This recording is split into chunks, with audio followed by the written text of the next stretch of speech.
It is the SEC Football Hour, episode number 2 here on Southeastern 14. I'm Chase Robinson. Chris Lee joining me once again as we're going to dive in all things SEC football. And we got some cool things to discuss. We dive into episode 2 here. We're going to have one big question for 3 teams, make or break games, have our fun little who said this coach quotes. We'll do that coming up as well. We'll also rank the SEC football schedules coming up for the 2024 season. That should be fun as well. But first, let's remind you about BetOnline, your number one source for the NBA Finals and Stanley Cup Finals this season. Every stat, every matchup, and even live odds and spreads while the games are being played. When the game is over, head on over to the online casino, get in on a game of blackjack or poker, or unwind with one of the over 150 slot games. Head over to the website today to get in on the action. Use promo code BELIEVE, B-L-E-A-V, for your 50% welcome bonus on your first deposit. Bet online, the game starts here. So, Chris, episode 2, get to dive in once again to our one of our favorite topics, that is SEC football. And we're inching closer and closer to the season. We're in mid-June now as we record this. So, hey, we're getting closer. Magazines coming out off the shelves now, and so it's getting close to football season.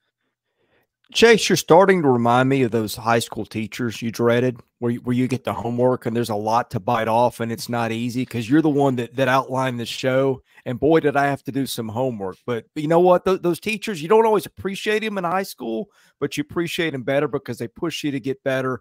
And I feel like that's what you're doing here. Even if I am still tied up in baseball, we're starting to turn the page to football. And boy, you have outlined some fun stuff today. And actually, all kidding aside, did have some fun researching it.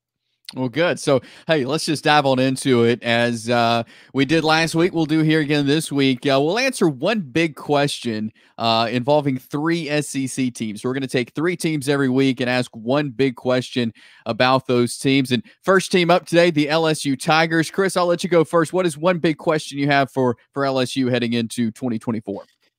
Well, you got a lot of questions. You got the quarterback change. You got coordinator changes. You know, and I think the big thing is defense. Like Brian Kelly always put up elite defenses wherever he's been. And I think you look at LSU and like last year, I think we expected that defense to be pretty good, but it wasn't. The easy one would be Harold Perkins. But I'm going to go back. You know, you think back of all the great defensive backs that LSU's had, the Honey Badger, Patrick Peterson. You know, LSU's had a lot of first-team All-Americans in that secondary. And last year it was kind of like looking on a milk cart, like, who are these guys? And they hit the portal. It didn't always work out. So what I want to know this year, Blake Baker, obviously new defensive coordinator, did some great things in Missouri. But I want to know, how good is the talent there? It's just not names that pop off the page. They got Ashton Stamps, who's a rising sophomore. Javian Toviano, same thing. And they moved Sage Ryan from corner to safety. That's usually a pretty good sign. Brought in a couple of transfers from Ohio State.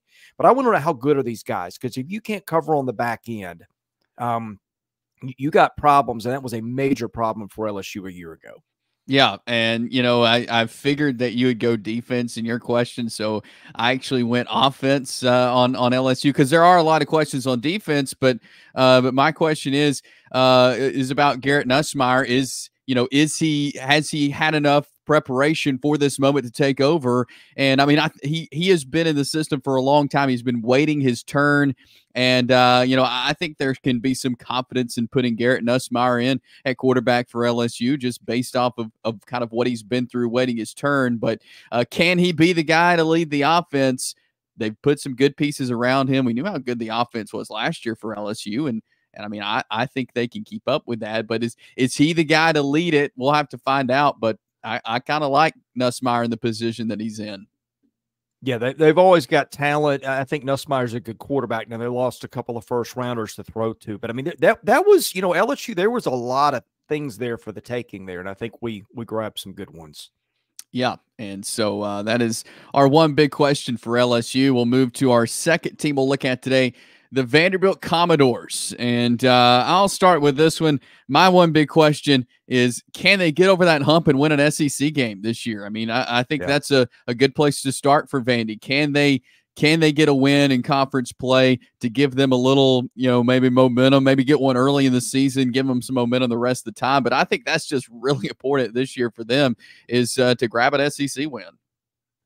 Yeah, I think it is too, and that kind of leads to where I'm going to go, and that's, can the Great Las Cruces migration save Clark Lee? And here's what I mean by that. Vanderbilt had built on recruiting high school kids and developing them, right when Clark Lee got there. Well, you know how that's going for everybody, first of all. And second, it fell apart on him last year. So they decided, hey, if we can't win with, just based on hat for hat, let's try to do something a little different. And they brought in, a whole offense, including the quarterback, the head coach, and the coordinator at New Mexico State that beat Auburn last year. That added Eli Stowers a couple of weeks ago, tight end.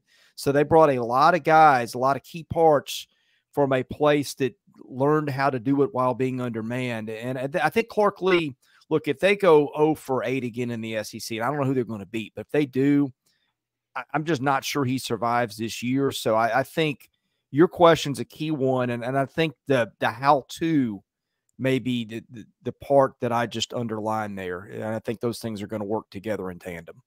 Yeah, some good talent coming over there from New Mexico State. I mean, those are some names that people began to recognize throughout the season last year that are now at Vanderbilt. Yeah, I mean, the top 2 quarterbacks from New Mexico State are both there. So again, the coordinator, the coach, the guys that laid out the plan, we'll see if that's good enough for Clark Lee, because I think he needs to show some improvement this season. Yeah, so we've got LSU, Vandy. Let's move to our third team for one big question. That is the Kentucky Wildcats. Chris, I'll let you go first on here. What's one big question for you for Kentucky football this year? I feel like for 3 or 4 years running, one of the topics with Kentucky is just great wide receiver rooms. Going back to Wan'Dale Robinson a couple of years ago, Kentucky's had some dudes. The problem is, for whatever reason, they can't always get them the ball. 2 years ago with Will Levis, they couldn't protect him. Last year, it just didn't go well with the new quarterback, and I don't know what the deal was there. But this year, Berrien Brown, Dane Key, two guys that have been top of mind when we discuss receivers in this league for a couple of years. But it feels like there's been some potential that hasn't been unlocked because they can't get those guys the ball one way or the other. And last year, I think there were some struggles with drops and things too. Something just didn't look right. I want to know, is this the year that in the year we're talking about Kentucky's receivers realizing the potential we thought they had coming in? Yeah, and mine kind of goes along with that, Chris, and that is, can they improve on the offensive line? Because I think that has to be something that they focus on in camp this year, getting ready for Brock Vandegrift, who will be at quarterback. You mentioned some receivers that they have, but in order to be successful on offense, you have to have a good offensive line. You have to be able to protect Vandegrift. And are they going to be able to improve on that? Are they going to have the guys up front who can block, who can allow Vandegrift to work, get it to those guys? They did not have that last year, and they've struggled in the offensive line. Eric Walford is back at Kentucky as the offensive line coach. He's been with Nick Saban at Alabama the last couple of years, and so he's back now at Kentucky. And so maybe he can help kind of rebuild the structure of the offensive line. But that's going to be so important this year of whether Vandegrift has time to work or not, is whether that offensive line is in good shape. Yeah, and to be fair, their offensive line coach died a couple years ago. Been there a long time. That's a tough thing. I mean, that's an off the charts kind of thing to deal with. And it's one thing to lose somebody, but to go through that. So, it's not always been easy for Kentucky, just with some of the circumstances too. But yeah, I think that's a key. For sure. So that is one big question for LSU, Vanderbilt, and Kentucky here on the SEC Football Hour as we get ready for the 2024 season. And we'll do that every week as we walk through the teams, all 16 now that we will have in the SEC. So we'll move to something fun here. We had fun with this last week. So this is Who Said This? So we choose a quote. Each of us choose a quote from a current or former SEC football coach, and we'll share that coach or share that quote, and the other one will guess who we think that is. So Chris, I'll let you go first. What's your quote for Who Said This? Okay, I'll give you a little context, and I will leave a name out of it, but I will tell you something to sort of identify that person. Not that that's key, but I will just give you the quote. And this is when this particular coach took this job. Here's the quote, and this is, I guess, driving to a meeting of some sort. The quote goes like this: I was going very fast. I was listening to some of my greatest music. I had the window down, hollering half the way. I'm glad I didn't get stopped. It was great. I was just thinking about all the things that happened really moving forward. He didn't tell me he was going to offer me the job. I called my wife. I said, I don't think they're bringing me in to tell me I don't have the job. Who might that be? Ooh, that's tough.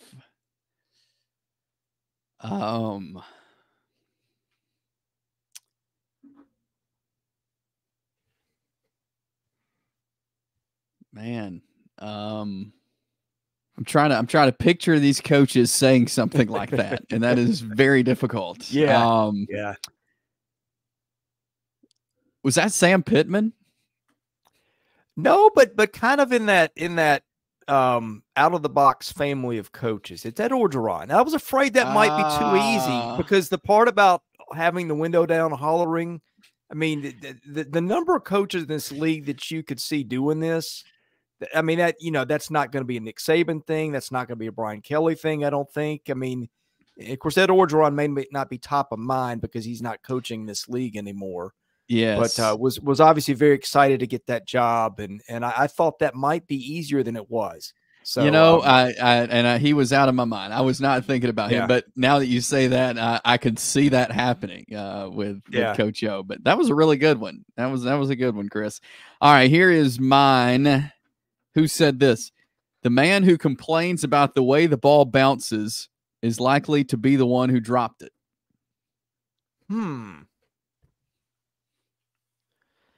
That sounds a lot like a Nick Saban quote, but that feels too easy. That sounds a lot like a Kirby Smart quote, but that also feels too easy. Or maybe I'm overthinking it. That sounds like a Steve Spurrier quote too, but I feel like we used Steve Spurrier last week. But maybe you're trying to trick me with that. I don't know.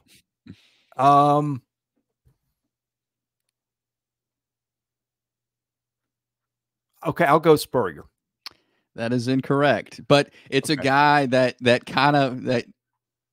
is kind of like that. I went way back with this one. That was Lou Holtz when he was at Arkansas. Yeah, so I went classic, went old school there with Lou Holtz. But yeah, I thought that was he's got some good ones too, as I've been looking. Lou Holtz was a quote machine back in the day as well. I bet Steve Spurrier did say that at one point. Oh, I'm sure he did. Yeah.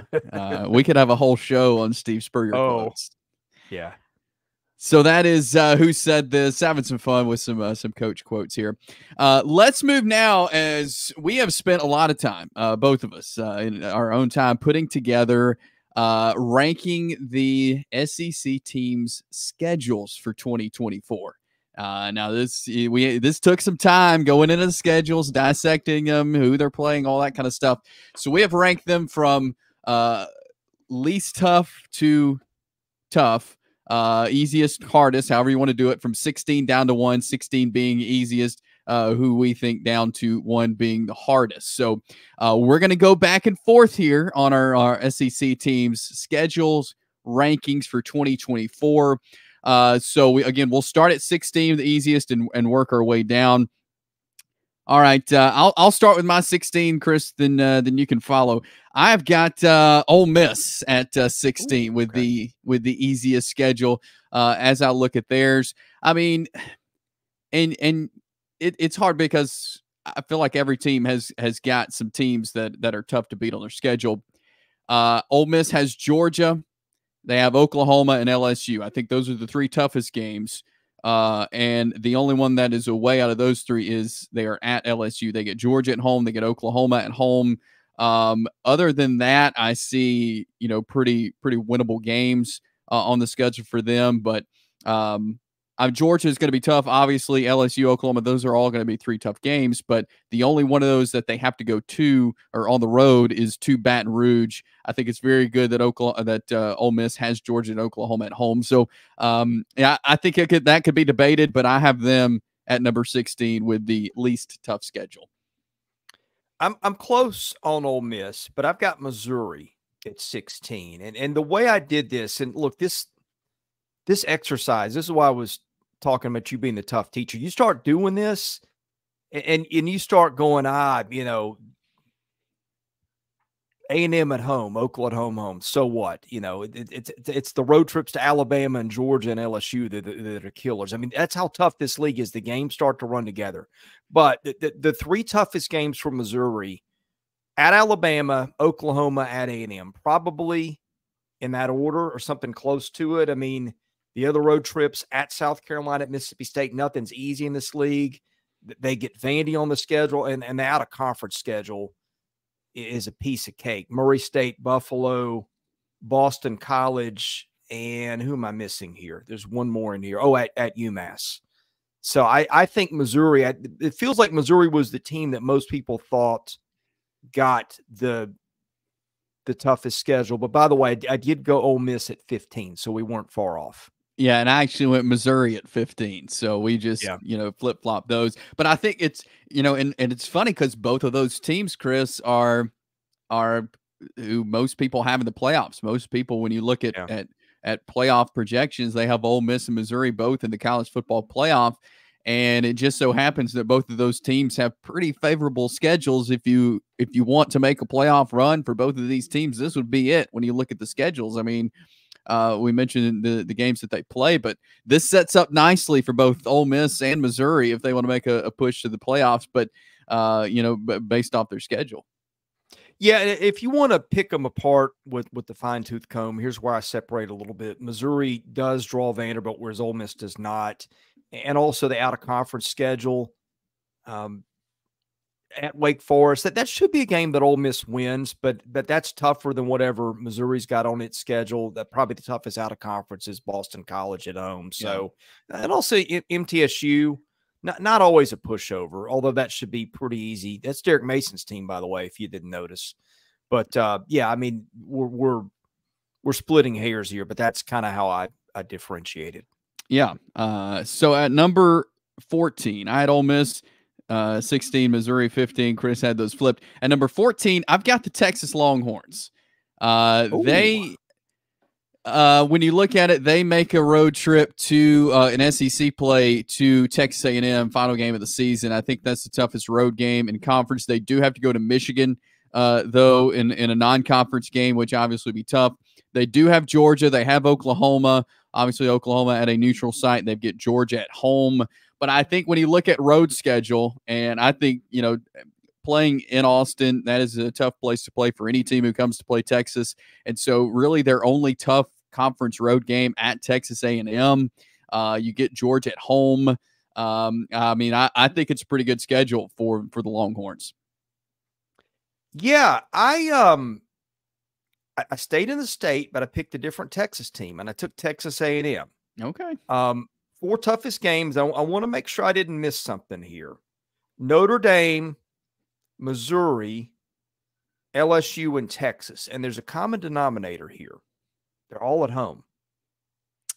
So yeah, that was something that popped to me a little bit. I probably got A&M ranked lower than a lot of people. And if you want to pick nits a little bit, well, actually not. The out-of-conference schedule, other than that, McNeese, Bowling Green, New Mexico State, those should be some pretty easy wins. Your road trips are to Auburn, to South Carolina, to Mississippi State, to Florida, relatively speaking.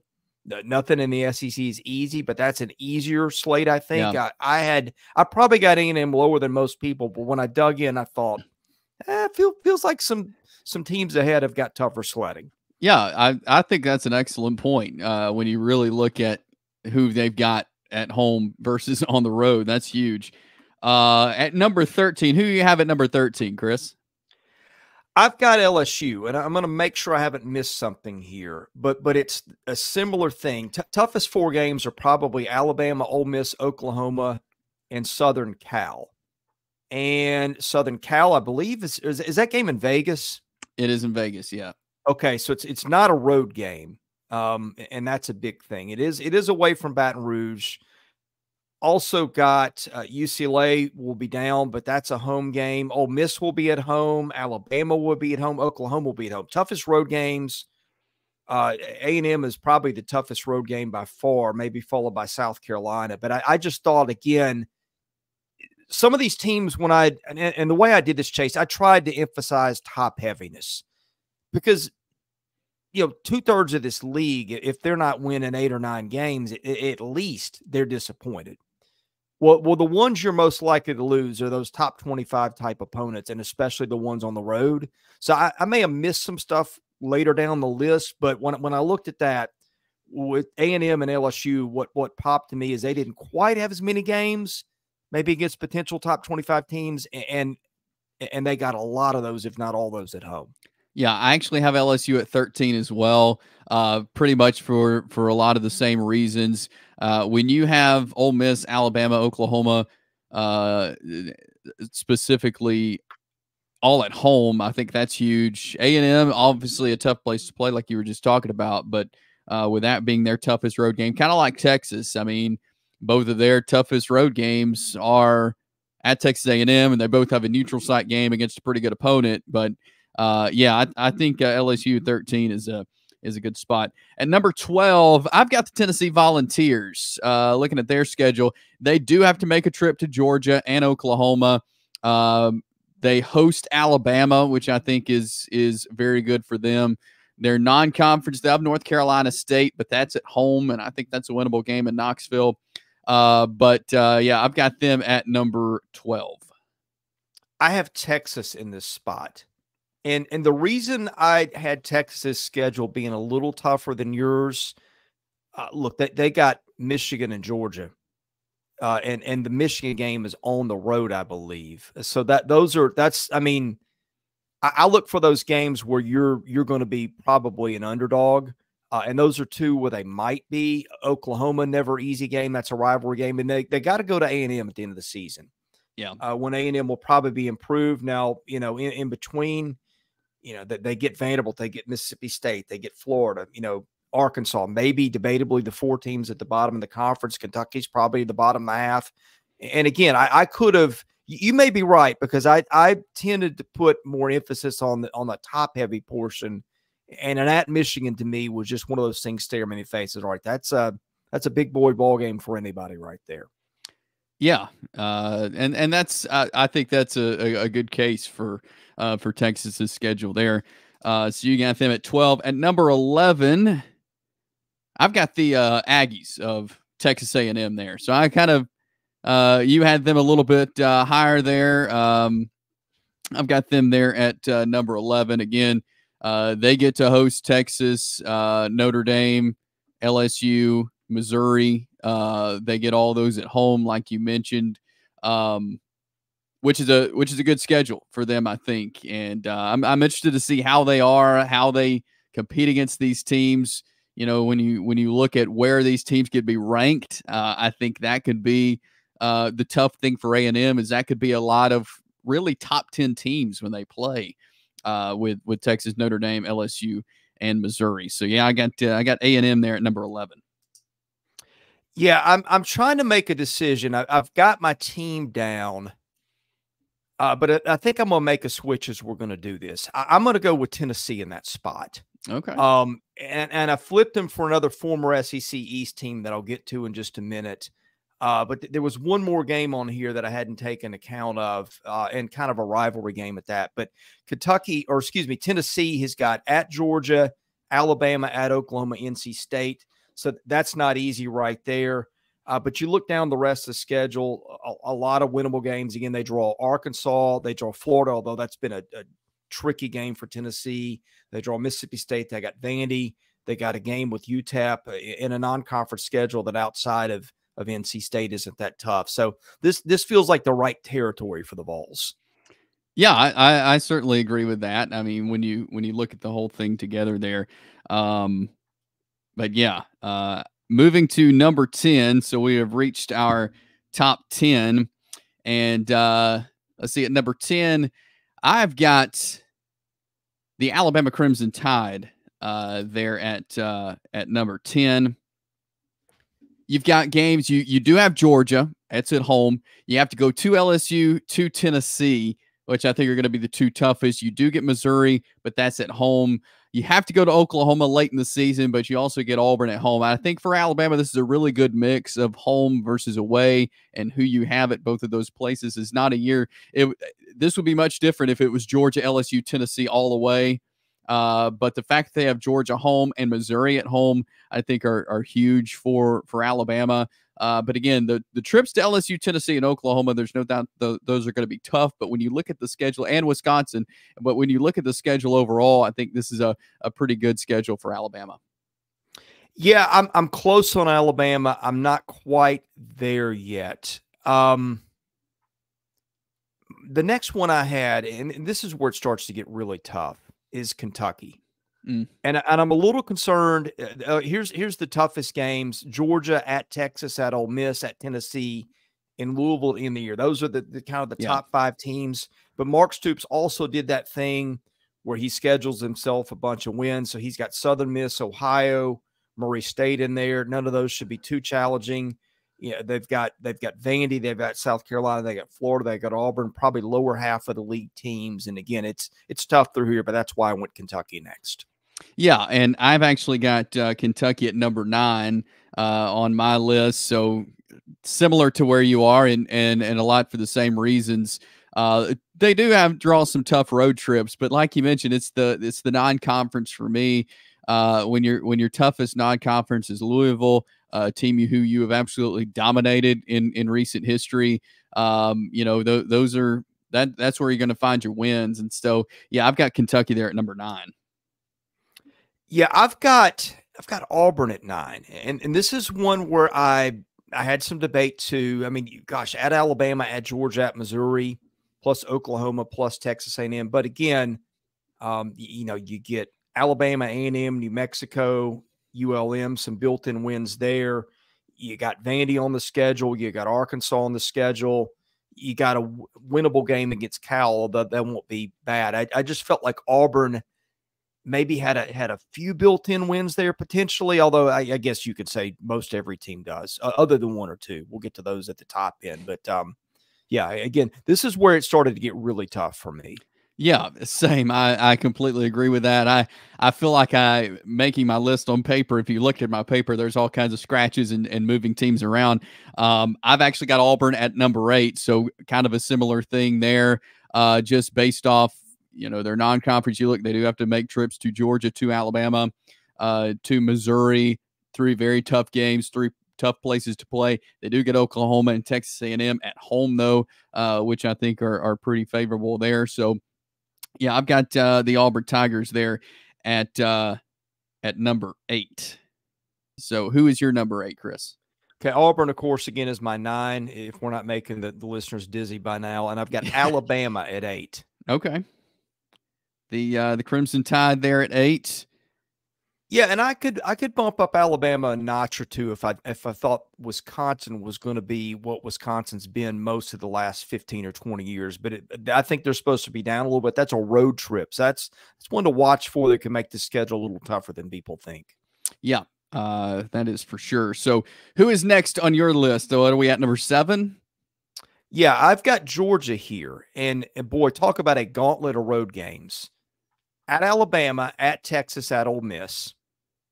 Throw in Tennessee and Knoxville and Clemson to open the season. And boy, that's not an enviable slate there, not to mention a road trip to Kentucky, which has been a little tricky for Kentucky. It has, yeah. I've actually got Georgia in that same spot. Again, based off of Texas, Ole Miss, and at Alabama. I mean, those are, and you look at, if this was another team, if this was not Georgia with this schedule, This would be a super tough schedule again, because you're at Texas, at Ole Miss, at Alabama. You also play Tennessee. You also start off with Clemson.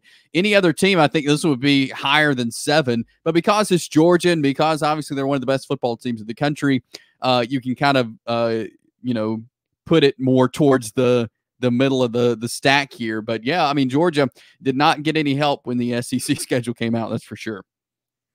No, I mean, a couple easy games on that schedule: UMass, Tennessee Tech, and Georgia Tech is not what it used to be, which helps a little bit too. But let's face it, Georgia has not struggled with that level of opponent in a long, long time, so it doesn't really matter. Yeah. Let's move into our top 6 now. Who do you have at number 6? I've got Vanderbilt at 6, and I could make the case that Vanderbilt's higher just by the fact that that poor team doesn't play in front of its own fan. I mean, even when they've got a home game, it's not a home game. So here's what you got. You got Alabama and Texas in Nashville. You got at Missouri. You got LSU at night.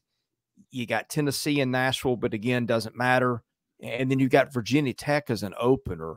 So for a team that needs some built-in wins, that's half the schedule right there alone, where it's going to be a double-digit underdog.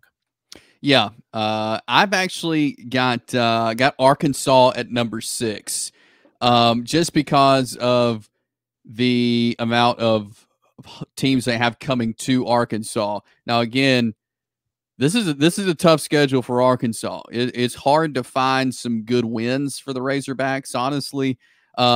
But they have to go to Missouri. They have to go to A&M. I think those are the 2 toughest road games. They do have Texas, Ole Miss, LSU, and Tennessee, who all come to Arkansas.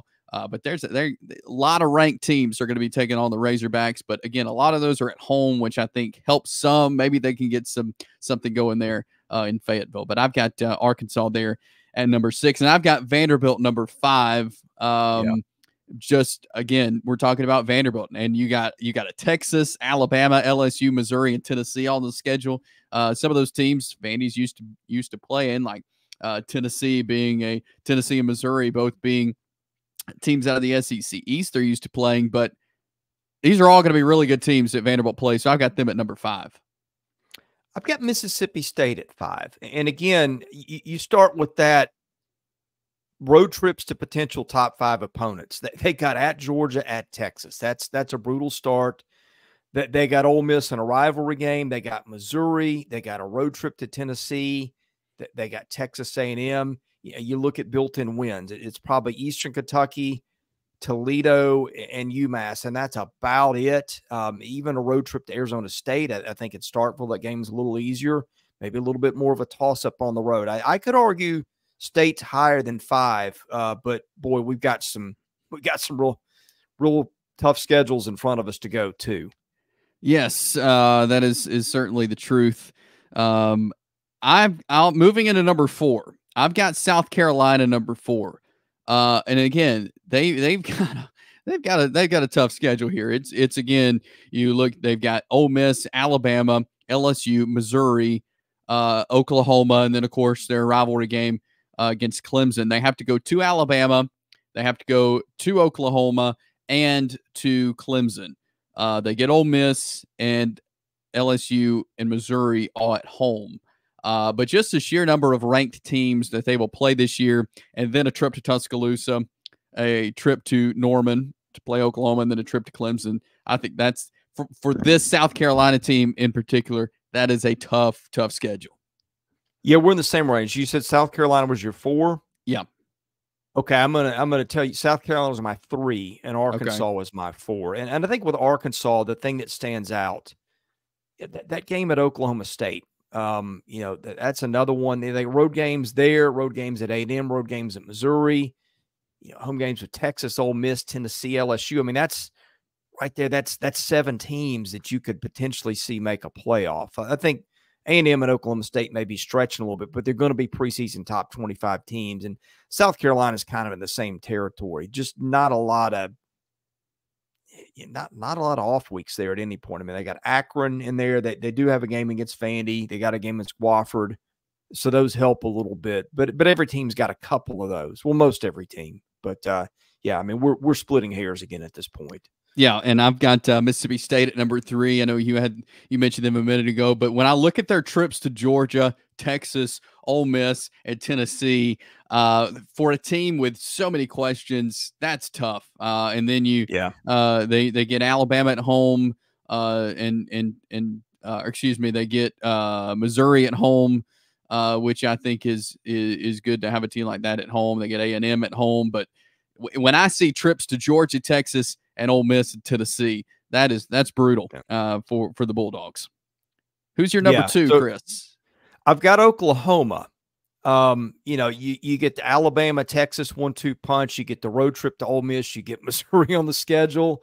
You get Tennessee. You get a road trip to LSU and built-in wins. Hey, you got Temple in the opener in Maine.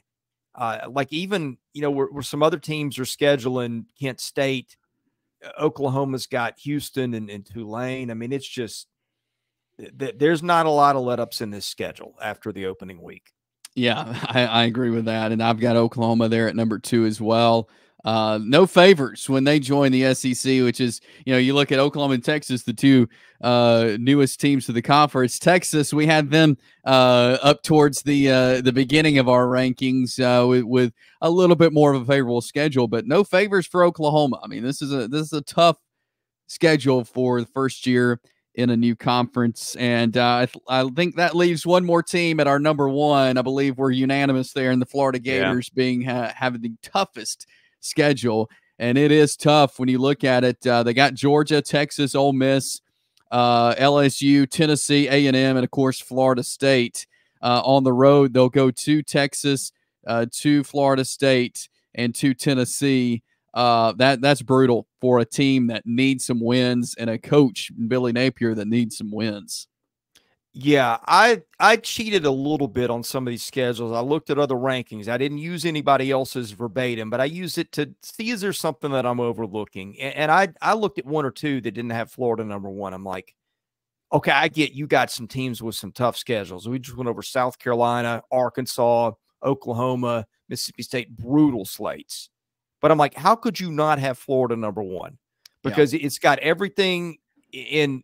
I mean, this is one of the toughest football schedules I've ever seen this side of the NFL. You got Georgia, Texas, Ole Miss, at Tennessee, Florida State, LSU, A&M, Miami. Built-in wins. The biggest one is Samford in week 2. But remember last time these 2 teams played, what almost happened in that one? I think they combined for about 154 points, it felt like, in that one. And then the next closest thing to a built-in win is UCF. I mean, come on. That's not a built-in win, A, and B, it's an in-state rival that you don't get to play a lot. I don't know if they're trying to get Billy Napier fired with this schedule or not, but that's, boy, it does beg some questions. It does. It is, again, it is a brutal schedule there for the Gators. And again, in a team that needs win and a coach that needs wins, they have to go the gauntlet schedule that they do. So those were our SEC team schedule rankings for 2024 from 16 to 1, from who we thought was the easiest to the toughest, and pretty unanimous there on the toughest in Florida. And we had some similarities throughout, kind of the same range in a lot of those teams. So we'll continue. Last week we did coach rankings. This week schedule rankings. We'll do some rankings throughout our shows here on the SEC Football Hour. But we'll move now into some likely or unlikely. This is also a fun thing we do here as we get a chance to kind of put out a couple of scenarios and see if we think those are likely or unlikely. So, Chris, you could start. What's your first scenario for likely or unlikely? Well, I'm glad you let me start because this plays off nicely from where we just went. And that is Billy Napier Florida's coach when the Gators play Florida State on November the 30th? Because I don't know what the record's going to be at that point, but I would place my bets on under 500. When there is tension in the air, and there's certainly a lot of it around Billy Napier, and schools don't wait a long time to get rid of coaches. Sometimes they don't coach out the season anymore. You've seen that happen a couple of times. I'm just wondering, is it likely or unlikely that Billy Napier coaches Florida's game against Florida State? I'm going to say unlikely, just based off, I mean, In one of the preseason magazines, they do a hot seat deal, and they have Billy Napier scorching. And I think that at this point, and that we just talked about the schedule, it's brutal. And I don't know if Florida can find enough wins. I mean, they'll get some of their non-conference wins, but I would say unlikely that he is still the head coach at Florida when that rolls around, because it's going to be a tough year for the Gators. And I think, and maybe they've got some talent and is going to surprise us. But just from what we know about Florida, I'm going to go unlikely. Yeah. You want my next one, or do you want? Yeah. We'll let you go with both the years here. Okay. Likely or unlikely, Missouri is 7-0 when it plays Alabama on October the 26th. And just so you don't have to go scrambling for the schedule, here you go. Murray State, Buffalo, Boston College, Vanderbilt, all at home, bye week, at A&M, at UMass, and then Auburn. Now, I would think that Missouri would be favored in all those games other than maybe at A&M. Now, crazy things happen. Hard to run the table and go 7-0. But is Missouri 7-0 when it plays Alabama, Chase? I'm going to say likely. I think they have what it takes. I think they're a good enough team to be 7-0. I'm just reading that schedule. I think it's a really good start to the schedule for the Missouri Tigers. You mentioned that A&M game. That's the only one that has me questioning that likely or unlikely. But I'm going to say, yeah, I'm going to say likely. They're 7-0 heading into Tuscaloosa. All right. Let's have it. All right. So likely or unlikely, LSU wins 10 games.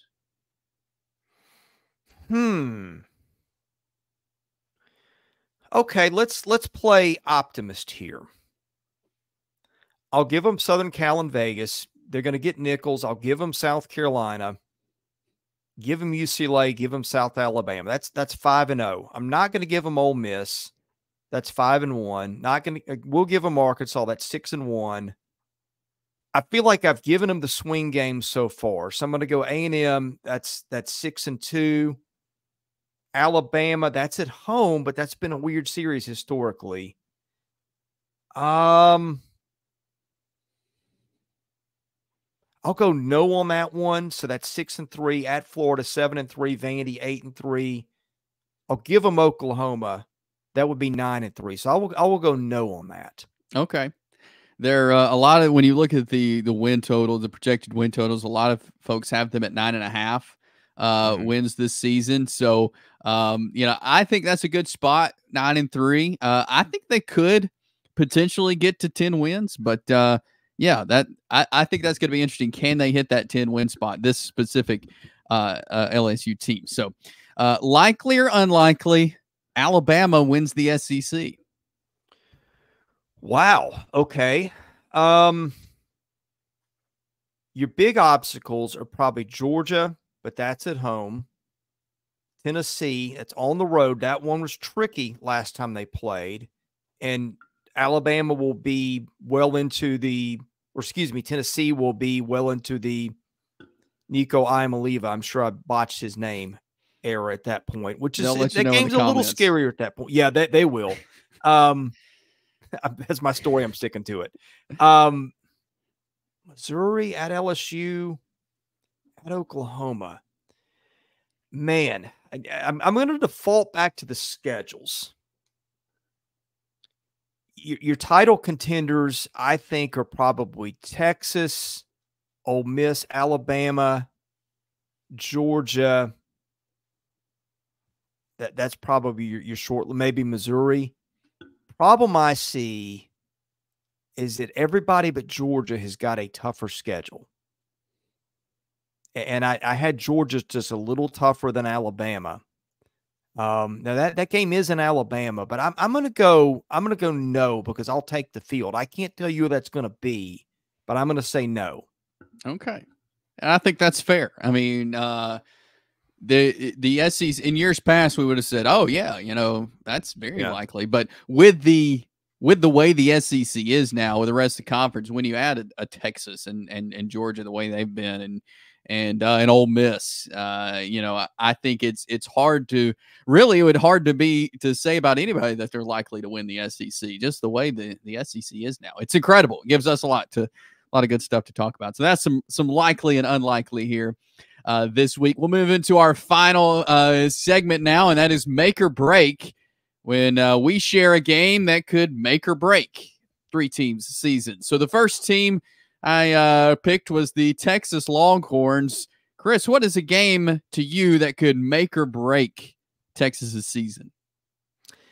Okay, this one wasn't easy. I took Michigan and Georgia off the table because you lose either one of those or you lose them both. You can still do enough work where the committee says, hey, we think Texas is one of the best dozen teams. And so I exempted those games for that reason, especially with Michigan being on the road.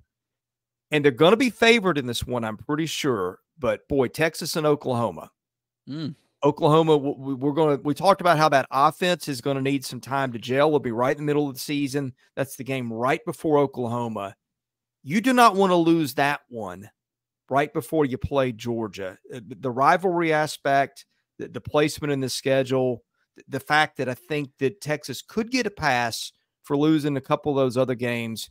You lose to Oklahoma. If you lose those other games, then your path to the playoff and even to a conference championship gets really tough.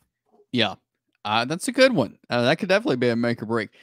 For Texas, I went all the way to the end of the season to the Texas A&M game because I think this is going to be a big one because let's say you do win that other rivalry game against Oklahoma, you get one against Georgia or Michigan, you're in a good spot. Or even if you do lose to both Georgia and Michigan, and you reach this Texas A&M game, it's in College Station. I mean that was a huge rivalry back when they were conference opponents last time. They're renewing this rivalry. I think this is going to be a really fun game, no matter where Texas or Texas A&M are at this point of the season. In November, I think this is going to be a fantastic football game. And if you're Texas, if you want a shot at the playoff, you have got to win this game. If you drop this game, that could really ruin your chances, really, no matter what has happened previously, because we're going to be at the point where there's going to be a lot of teams vying for a spot in this 12-team playoff, I think. So Texas has to be able to win this game against Texas A&M, especially if they've dropped some previously. And with Oklahoma is a huge rivalry game for Texas. Also, you add A&M, now a huge rival game. So you want to win. You want to win your rivalry games, honestly. But I think this Texas A&M game is going to be very, very important with it being the last game of the season. Yeah, I think those are 1A and 1B, and those were the two that I had narrowed to. So let's move to our second team here on Make or Break, the Gamecocks of South Carolina. And I've got for their Make or Break game, and I think we did Kentucky last week on this, and I said South Carolina was their make or break game. I think for South Carolina, it's Kentucky. Week 2 of the season, first SEC game. If you drop this one, you're behind the 8 ball, big time. But if you win this one, hey, you've got a conference win under your belt. South Carolina's got a brutally tough middle of the schedule with 3 straight games that I think could. Last year, they lost 4 straight in the middle of the season. They got 3 straight really tough wins this year, so they need to get wins where they can. And I think that Kentucky win or that Kentucky game week 2 would be huge if the Gamecocks could win it. Yeah, that was also one of my top 2 picks, I think, for Carolina. But I didn't pick that one, and I'll tell you why. Chase, when does Shane Beamer work all his magic? In the month of November. He does. And guess who leads off the month of November? Texas A&M on November the 2nd, right before a game with Vanderbilt. Now, you got a game with Missouri staring you in the face a couple weeks later at home. Then you got the Wofford game, and then you got a game at Clemson. Now, let's say this season is not going well. You may hear some calls for Shane Beamer's head. And look, they will just have played Ole Miss at Alabama, Oklahoma.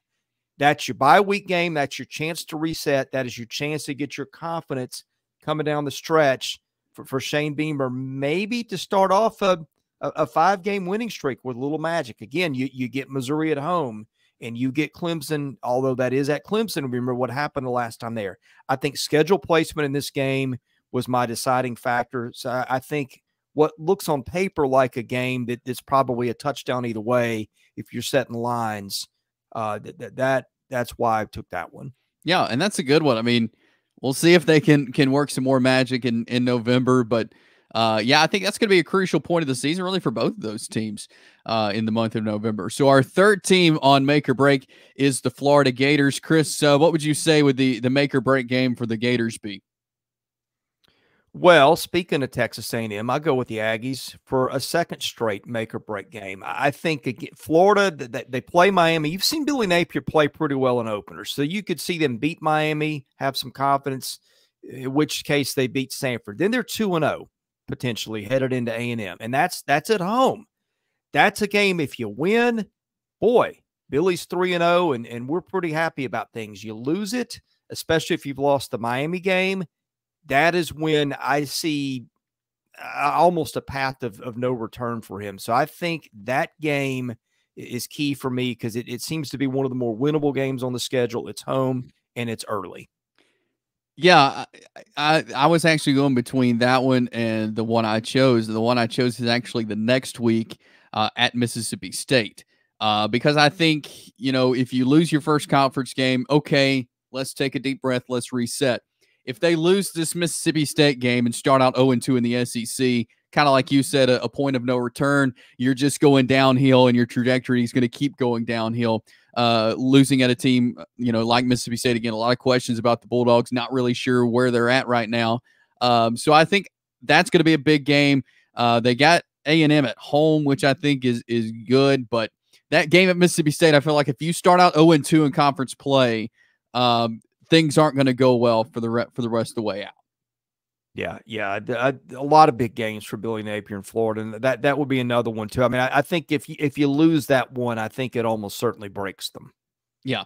So should be interesting. A lot of great SEC football talk, and we'll do this every week here on the SEC Football Hour. We also, this just goes in conjunction with the rest of the videos we put out. We're going through all the SEC team schedules on the Southeastern 14 YouTube channel right now, so you can check those out. And we'll be doing more series as we'll do team previews as we get into the season. We'll do prediction videos and everything to get you ready for SEC football for 2024. And subscribe to our channel. You can like this video, comment, let us know what you think as you're watching the show today. But be sure to check out all the great content, great daily content for football, basketball, and baseball out of the SEC. Well, Chris, enjoyed it, episode 2. Always love talking some SEC football with you.